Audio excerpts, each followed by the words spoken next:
Well, welcome. Today we've been listening to a lot of different people, a lot of different ideas, and different approaches and different mentalities about what we can do. We often look at things from the point of view of kind of an external attitude, right? What can we do in the world? And there's a lot of activity that we focus on, and a lot of our attention goes on what can we do in the world and how can we do these things. And what I want to talk about instead is some of the internal shifts that are possible, that make it possible for you to do the things you do. And there's two ways to do something, and I want to make that distinction about doing something from this internal point of view, where what you're organizing to is an expression of fundamentally who you are internally and how that shows up outside. And we talk about this idea of being a positive activist, and we've been using this terminology. And understand, to some extent, this idea, this phrase, this label of positive activist is an externalization of an internal representation, a way you are in the world, the way you hold yourself and position yourself. And when we do these things in that way, we have a natural expression of ourselves. Now, that's where I'm getting to, is this idea that we can express ourselves from the point of view of we have this intention, this idea that we want to express an outcome.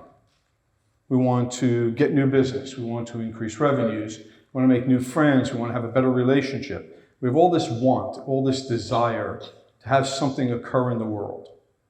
And the question I'm asking is, where is this coming from? Where is this desire emanating from? Is it a desire that emanates from being validated or having some sense of approval or acceptance because of this massive generation of activity and the results it produces? Or are in some way we connected to the vital stream of what it means to simply be alive and know ourselves to be? Like, who are you is the question I'm asking. And the real positive activist finds some passion, something that's deeply available to them, that they know is an expression of their fundamental nature of being in the world, as who they are, as what they are. And this is really what I want to talk about, is how do you find that? How do you find this deep passion that whatever it is you're doing, whatever you're aligned to, creates this desire to express yourself fully in the world in a particular way? And I'm going to give you a marker right here at the beginning of what I want to say that will carry us through the end of everything I'm going to say. And that is, if in fact you've tapped into this suggestion of possibility that I'm going to offer you, this idea of expressing yourself fully, one of the things that begins to show up is a realization that there's no effort involved. And you know there's no effort involved when who you are and what you do is the same everywhere. Now, this is unusual. This is not typical. Most people have virtual masks that they wear in different places. So they have this idea that they have a certain way they want to be in the world when they're at work. They have the professional demeanor, right? Most of you don't dress like this when you go to work because you have a way of looking, right? That's appropriate. And you have a way of speaking, words you use and words you don't use. And then you go home to your families and you have another mask you wear, and a way you are with your spouse, let's say, your partner, and you have another way you are with your children. And you have a different way, a third mask, when you're with your friends. And then if you have a next door neighbor, that's a fourth, and so on and so forth. And you have all these different ways, not only of knowing yourself, but in ways that others know you as well. So there's this constant question which arises, who are you? And the fundamental question that you want to answer, the fundamental thing we want to get to in the conversation you and I have begun to have now, is this who are you question. Not what do you do, not what do you want in the world, because the wants change, right? This last, if nothing else, that I've learned in these last 2 years, and I'm going to suggest most of you have been experiencing it as well, is that the sense of stability, the expectation that you can somehow imagine the world will be like it is today, next week, next year, 10 years from now, has never been true. There is no such thing as consistency in the outer world, right? The beliefs we have, the things that we're exposed to, change because the world is dynamic. But who we are, how we know ourselves to be, the fundamental idea of who this person is that walks around inside of me as I walk through the world, that has a consistency through it. I look in the mirror in the morning and I know it's me. And I know this is a really bizarre question, but how do you know? How do you know when you look in the mirror that's you looking back at you? What is it that's unchangeable there? Because I can tell you, I didn't look like this 50 years ago. And yet, there's never been a morning I woke up and went, wait a second, who is that? Oh shit, that's me, okay, thank God. Oh, fuck. Didn't know for a minute there, right? And yet, there was a guy that I was really an admirer of, Buckminster Fuller, who used to talk like this. And Buckminster Fuller was a scientist. He was a very serious scientist and engineer, and he had calculated the amount of air that he had breathed in his life, how many tons of air went in and out of his lungs. And he said this air actually becomes part of you. And it gets converted through the process of digestive assimilation as part of the food you eat into calories. Those calories are burned. Those calories become, in essence, part of your flesh and bones and blood. And he goes, yet all these tons that I breathe in and breathe out, plus all the food I've ingested and all the water I drank, where is it? Because I think it's part of me when I see it, and yet there's this essential question, who is it that I'm looking at when I look in the mirror? And how do I know that that person looking back is the person looking in? And so the fundamental thing we start with is this idea of clarity. So the question I'm asking is, what is important to you?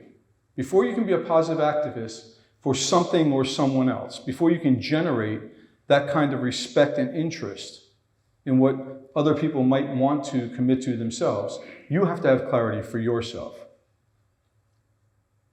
We just had a lecture on a number of ideas that are profoundly important in today's world. These ideas of the connectivity and the sustainability of a world that we live in and how we contribute or not to it. And to do that, somebody would have to have a degree of passion to really commit to those kinds of ideas. They would be, fundamentally someone who is a positive activist. And there's a passion there, something that is deeply concerning and interesting and connected. So there's a clarity that it begins from. So that's the first point that I want you to take on board, is that you have to have a certain clarity about what is it that you're actually committing to or asking someone else to commit to. And those of us who represent business ideals or professional ideals of some kind, we have to have clarity for ourselves about what value does that bring? What does it bring to the world? Why does it bring it to the world? So we have to know it for ourselves. And the next thing that we're asking people to do is we're asking people to enter into a collaborative relationship with us. Now you do this in business, but you also do this in your life. If you have a partner, you have a spouse, you have children, you have parents, you have siblings, you have friends, you're asking these people when they connect with you to find some common ground around what you're going to integrate. And in terms of doing that, you're building not just a clarity, but you're building a communal clarity, a connection to others. And one of the challenges that we have to look at in the world that we've grown up in, and this is true today in a way it was not true for your parents or your grandparents, are the levels of complexity that you're exposed to. Now, I need to back up for 1 second. Complexity has not changed. The complexity of the universe was equally present for your parents and your grandparents and your great-grandparents and as far back as you want to go. So the universe is not more complex today than it was. People seem to be suggesting complexity is increasing. No. Your awareness of the complexity is increasing. Your exposure to it is increasing. The amount of effect it has in your life may be increasing, but the complexity has always been there. Complexity is the fundamental matrix of the universe. Right? Except your great-grandparents didn't hear about what went on across the world in China or the United States or Antarctica 5 seconds after it happened. They didn't have 500 channels to choose from. They didn't have the ability to have everything that occurred on the face of the planet for the last 20 years that was of relevance available to them on download through an internet access on Google or YouTube to watch over and over and over again. See, that's what makes us think we have more complexity than we used to have. The complexity has always been there. All those things were happening. But we lived in more isolated forms. Because we lived in more isolated forms, our need to know how to collaborate, to connect to others, was reduced. We had a limited number of engagements.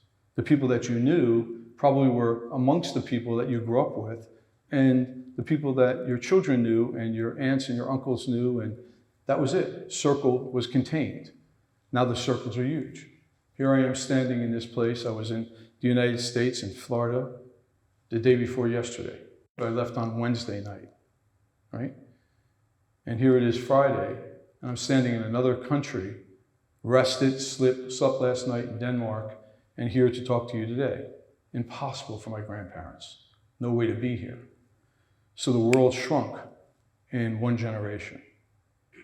My children grew up not thinking about getting on a plane and traveling around the world. They were doing it before they even knew they were on a plane because they were doing it when they were in their mother's arms. The world shrunk again for them. My children don't know what it's like to have a world without internet access, because by the time they were old enough to think about those things, they were on the internet. You get it? So we're looking at all these things. Now we're looking at new revolutions in technology, and they're bringing us closer together, and it's making it, strangely enough, more difficult to collaborate. Because if it was 150 years ago, I would know all of you intimately. Probably we would have grown up 1 or 2 towns away from each other. I would have lived in the same kind of life you lived in. I would have went to the same schools you lived in. I might have known the teacher you taught you when you were in 4th grade. But I don't know any of that because I'm from another world. And yet the world that I'm from is the same world you're from because we've shrunk the world. And there's enough commonality that I can stand here and speak to you, and what I'm saying hopefully at least makes some sense, that you understand what I'm talking to, and the references connect. So how do we collaborate now? How do we make these connections that were automatically intimate for our parents and grandparents, intimate and connected for us today? It means we have to take some more time and energy to understand one another, to accept what used to be called diversity is now commonality. There's no challenge for you to accept the idea that it's okay for me to be here from the United States talking to you about things that might be important to you in your life, even though I'm not of your particular culture. And I don't care where you're from, because I travel around the world doing this, and I interact with cultures from all over the world. And what we find is everywhere I go, there's far more commonality between me and those people than there is uncommonality, divergence. The places where we come together and join in our ideas and what's important to us is far more common. So that allows us to create collaborations. So the first thing we look at then is when we're engaging with someone and we want them to care about what we care about, the first thing we have to remember is to care about what they care about. If you remember one thing from today about what it means to be a positive activist, it's to be able to engage with someone else and to see them enough, to see them in their life, to see them in their situation enough to understand what's important to them. Now, if I may, let me step into the business role for 2 minutes of this conversation. And that business role, if I move into it here and I say, okay, let's look at what this means. Most business encounters are about what I want you to do for me. Now, there's a lot of talk around delivering value. There's a lot of talk around how, I want to make sure that you get your outcomes and all that other stuff that goes on. But the reality is, in most business encounters, it's about how can I get you to do what I want? How can I get my outcome here? And the question is, how do I do that effectively unless you're willing to give me my outcome? The only way to do that would be called coercion. And you could say coercion is the opposite, is the exact inverse of collaboration. I make you do what I want you to do, and usually that occurs through some kind of, I'm going to call it bribery. I'll make it advantageous, attractive to you. The difference is I can do something else. I can find something that we both want. And by finding something that we both want to happen, a common outcome, you'll do what you need to do to get that outcome. I'll do what I need to do to get that outcome. We both get the outcome that we want, and all of a sudden the situation, the conversation is changed. There's no trickery involved. There's no bribery involved. Now we're simply looking to get a common result, a common outcome. We see this occasionally, but not a whole lot. And what happens is, for that to happen, we have to move on to another point, which is commitment. So we're moving through a chain of activity, moving through a chain of clarity, of understanding ourselves, and then collaboration, understanding someone else and making a connection to someone else. And then what we're trying to do is build this level of commitment where we're both going, okay, we know what we want, we know why we want it. whatever it may be. And in order to get it, we have to commit to taking action. And this is the big thing. And this is where people get lost in what it is they're trying to accomplish, is they don't get to the point of the commitment level. They lose themselves. And all of a sudden, they're no longer engaged because they're thinking about what they want. They're not thinking about getting an outcome that is in service of something bigger than themselves. And yet, again, everywhere I go, everybody I talk to, wherever it is in the world, they all want to be connected to something bigger than themselves. And again, this is one of those transition points. When you're connected to something that's bigger than yourself, it takes you out of your own life's issues, your own life challenges. And now you're somewhere else. You're in a different consideration. And by doing that, you can move into this final phase from clarity to collaboration to commitment to what's called compliance. And this is a word that makes a lot of people uncomfortable. They don't like the word compliance because it sounds like you're doing something that somebody's making you do. But that's not what compliance means. Compliance simply means taking the action you've committed to, actually doing the thing you said you're going to do. And somehow or another, we just went through a big circle. I know that. So I started out saying, this is not about what you do and what you're trying to do in the world. Everybody starts from doing and wanting and all that. And now I'm back at the point where I'm saying doing. But the doing here has changed again. The doing here has shifted into something that you're doing because you have a commitment to it. And the commitment is about something greater than yourself. So let me begin to kind of bring us full circle, literally. I want you to think about something that you may have, in fact, had this sense of connection to, something you've been clear about, that you knew that you wanted to be true because it was important to you. Right? I'll give you the personal example, and in your mind, you connect it to whatever you like. I happen to be a father of 2 children. I have a daughter and I have a son. My son's a bit older than my daughter, and my daughter is right now in university, finishing up her education there. My son finished his education at the university level, and now he's actually teaching in the university. So I've been through the full cycle of raising children, you could say. And I remember when both of them were born, at that moment, something shifted for me. And it didn't shift immediately. It took a little bit of time. But by the time my daughter was born, I realized something that was really important. My son, for years, had been watching me when I didn't know he was looking. He was doing what we call modeling a behavior. And I knew it because I could see him do some things that I would do, the way he would eat dinner, some of the choices he made in the world were being influenced by what I did when I wasn't paying attention. And now all of a sudden I was influencing this life that was incredibly important to me, this child that I loved enormously. And so my daughter was born, and when my daughter was born, I was there. And it's a remarkable experience, for me at least, and for many people I've talked to be a parent at the birth of their child. It's this realization that the world you lived in yesterday will not be the world you live in tomorrow. Something has shifted and can never go backwards, you know. No matter how much they want to, they can't get back in. They're always going to be on the outside once that event happens.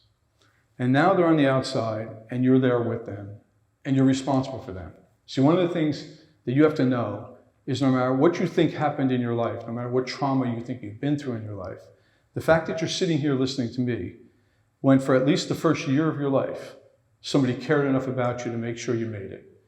Because we're not born capable of making it. That's part of the human condition, is we're born too early.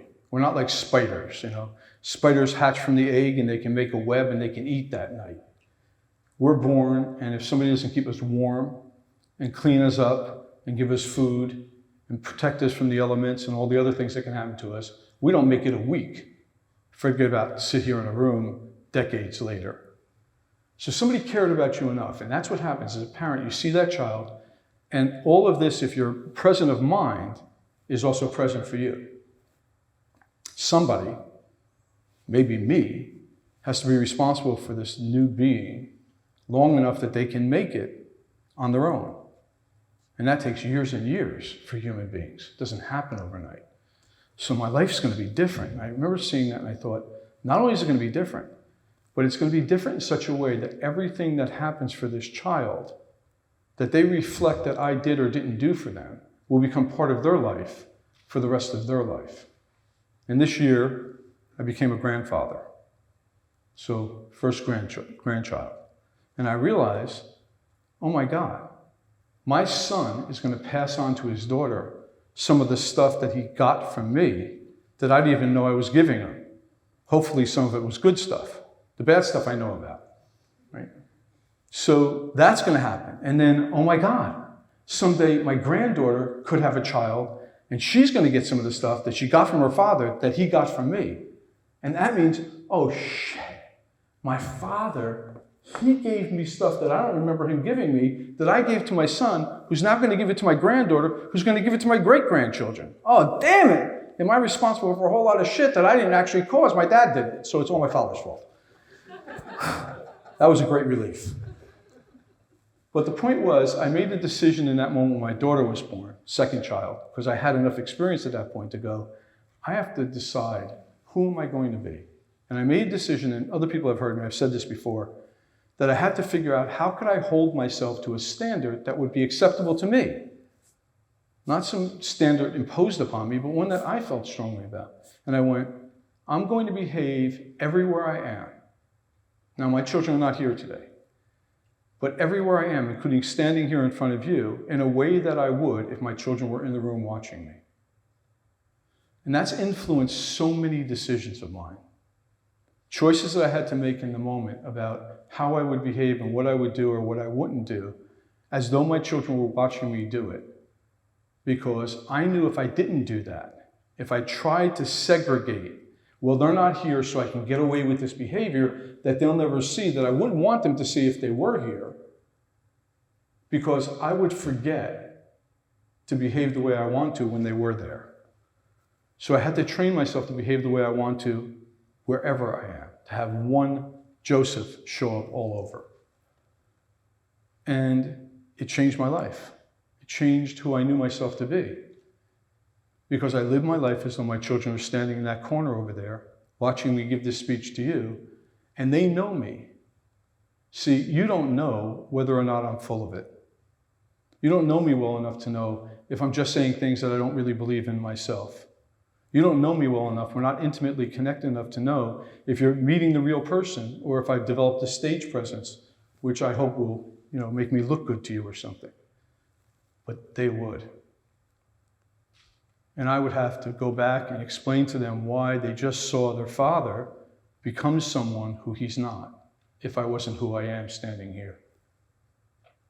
And what I found is that shift of starting with an internal sense, a representation of myself being so absolute, so concrete, so sure that I know who I am when I present myself, that I don't have to change. I don't have to be different in front of you than I am at home with my family.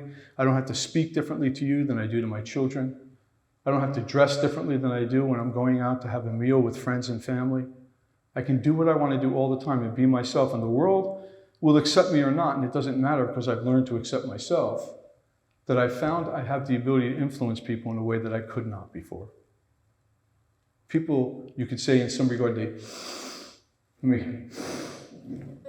they smell the integrity. So I would say the deepest part of the advantage of becoming a positive activist is that it forces you to begin to move in a world with integrity. You can only be a positive activist. You can only inspire others to take on your causes, your interests, your outcomes, if you have integrity around it. So you're not going to be able to get somebody to promote your company to the point where they enthusiastically go out of their way to say, I want to do business with these people, that person, this group, that organization, unless you, as the person within that organization, internally to it, have that sense of it yourself, because you won't pass the smell test. If you're starting to promote ideas and you're starting to suggest concepts that you yourself can't believe, how can you expect others to believe them? So you have to start from this position of clarity, and the clarity has to be, who are you? When you wake up tomorrow morning and look in the mirror, how will you know it's you? So that when you stand in front of somebody else and you're explaining to them why it's important to take action in a particular way about something that's important to you, they smell the integrity of it. And you don't have to do anything else. See, again, this is not about what you do. It's not about learning a set of words. It's not about having a speech prepared. It's not about having a particular handout that you're going to use. That's not what makes you a positive activist. It's who you are and how you connect with others. Because the last thing I'll say to you for today is this. When I leave, and you're no longer in my presence, and I'm no longer in yours, I will have created a trail of experience. You will know somehow for the next hour, maybe, for some of you for 3, maybe you'll remember it a week from now or a month from now, that there was a guy standing in front of you talking to you about something, and it'll come to your mind, not only what I was saying and how I was saying it, but who it was that was saying it. And if in fact I can stand in the shoes of the person who said these things a week from now, a month from now, a year from now, that trail, that evidence that I put in place in front of you will linger in a positive way. And it will make a difference. And the thing that I can also say is, because I've talked to many groups of dozens and hundreds and even thousands of people at times, you can't talk to everyone in that room in such a way that everyone will hear the same thing. So, as many of you as there are right now, that's how many messages I just presented. Because you all heard what you wanted to and needed to, and maybe you heard what you didn't want to in some cases as well, uniquely, individually. So you can't do this by learning the speech. You can't do this by working out the words you should say. You can only do this because you become the thing that you represent. You become that activity, that action, that doing in the world. And when you are the doing in the world, people pick up on, again, the sense of commitment and integrity you have. And if it matches for them, if it's a good fit and match, as we say, they'll carry it with them as well. And so I'm okay knowing that my granddaughter will learn some things from my son that my son learned from me. Because I'm pretty confident that that trail, the most important part of it, was laid down well by the guy who's not around anymore I called Dad. Because he put some good things in there. And if you lead some good things in the world, when you walk through it, they'll linger. And you can't ask for more than that. And if you've done that well, then you're a positive activist in my mind. So start there. Figure out what you're committed to. Figure out what's important to you. Figure out what you want to see in the world and just be that thing. And trust the rest of it will work. Don't worry about the words. Don't worry about the script. Don't worry about the handouts that you have or don't have. Speak your truth to others and live your truth. And it can't help but leave a trail of truth in your wake. And nobody can ask more than that from you in the world. Be who you are. Thank you.